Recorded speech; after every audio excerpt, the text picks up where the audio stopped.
Research Yes. 101, you have to answer it depends. And then comes your explanation. Uh,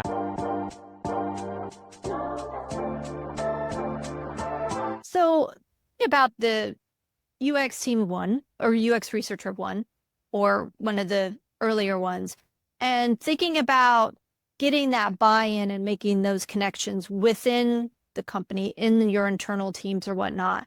What do you find that you wish those other people knew about UX that you are surprised they don't really know?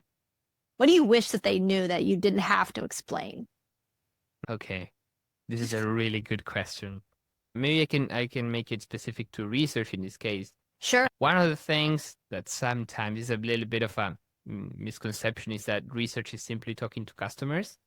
Yeah, okay, you go and talk to customers, but it's like much more deeper than that.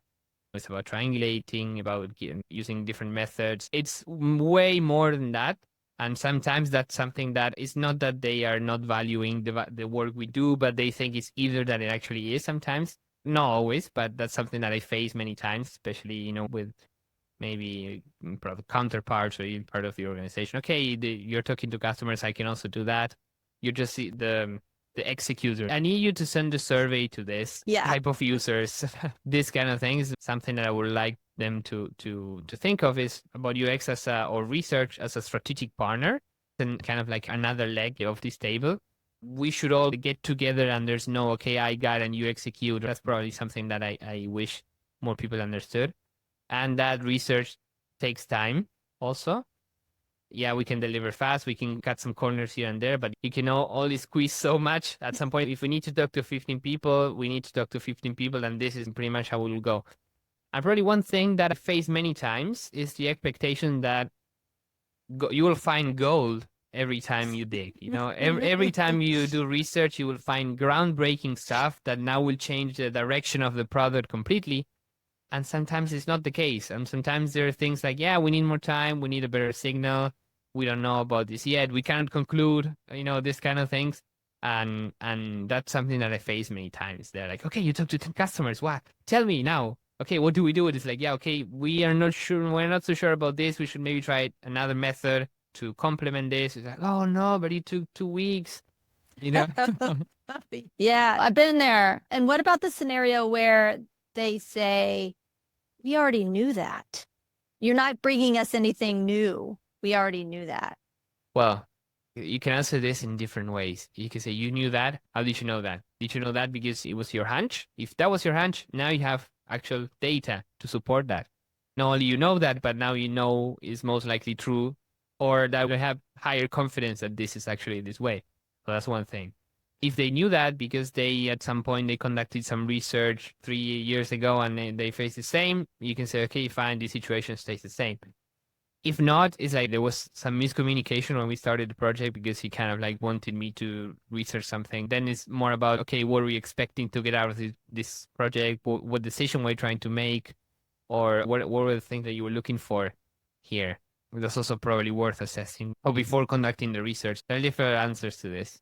Yeah, that's fair. I've been there where we have went over a research plan and we talked about what the study was going to be and what outcomes we expected to get from that, conducted the research and sharing my findings. And they're like, well, why didn't you find out this and that? And I was like, where was that when we discussed this plan? I can't ask these questions after the fact, right? Exactly. Yeah, that's a classic. Yeah. Oh, I wish you found this out. It's like, yeah, well, I wish you would have told me you wanted to know that. That happens quite a bit. So we talked about, I don't want to say evangelizing, but maybe educating people on UX within your team or your partners. What if people who are kind of breaking into UX research and they don't know what to expect? What do you wish they would know about UX research, kind of entering the field or just becoming that first UX researcher in an organization? okay. Okay, this is, I have two answers to this again. Sorry for being like opening more sometimes, in other places I always say like, I sometimes give the most researchy answers, which are like, it depends, which is very researchy. Don't we all say that? Guilt. That's the first thing we learn in researcher school. Research Yes. 101, you have to answer, it depends. And then comes your explanation. Uh, Exactly. so for people entering the field, well, they have to maybe be aware that they might have to face some tough battles when it comes to research. So this is pretty much the status of this. If you are breaking into the industry, apart from the job search and how do you position yourself, present your profile and so on, and portfolio and all this job hunt part, apart from that, if you're a designer coming into an organization, you probably have a very different spot than a researcher coming in an organization.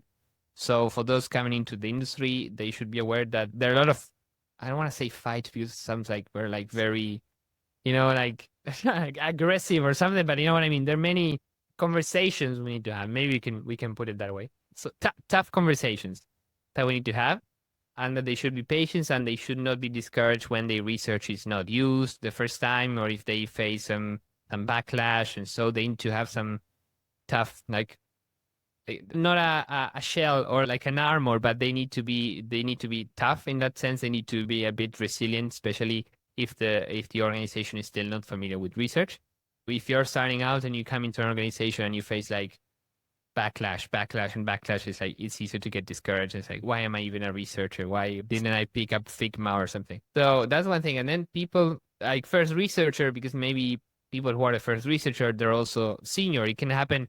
One super interesting thing about first researchers is that sometimes they're senior, sometimes they're junior. And it's not so strange to find someone just their first job is being the first researcher at the company.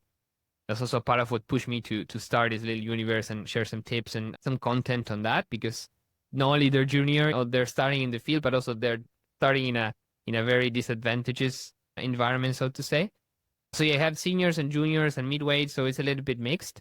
But overall, that apart, I would say that one of the most important things we need to have in mind when you're the first researcher is that we shouldn't try to become the enlightened one, the oracle of research. And it's not that we are the owners of the truth, we are the voice of the customer, and so on.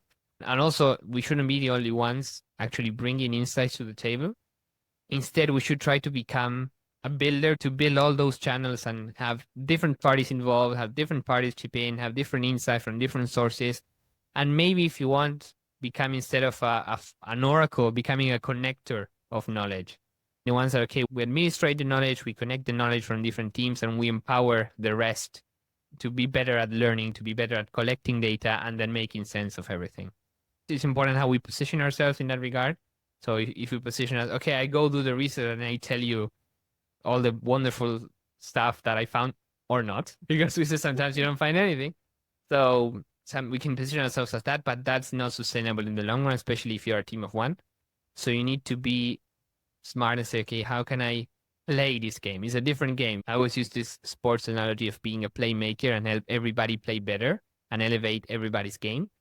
So instead of blocking everybody and saying, I'm the one doing the research, okay, let me take a look at what you're doing here and let me help you here and let's connect all that. So becoming a connector is something that it's a little bit of a mindset shift, but I think that's super important for first researchers. Yeah, I love that. Check out all my interviews with industry leaders on BlatzChatz.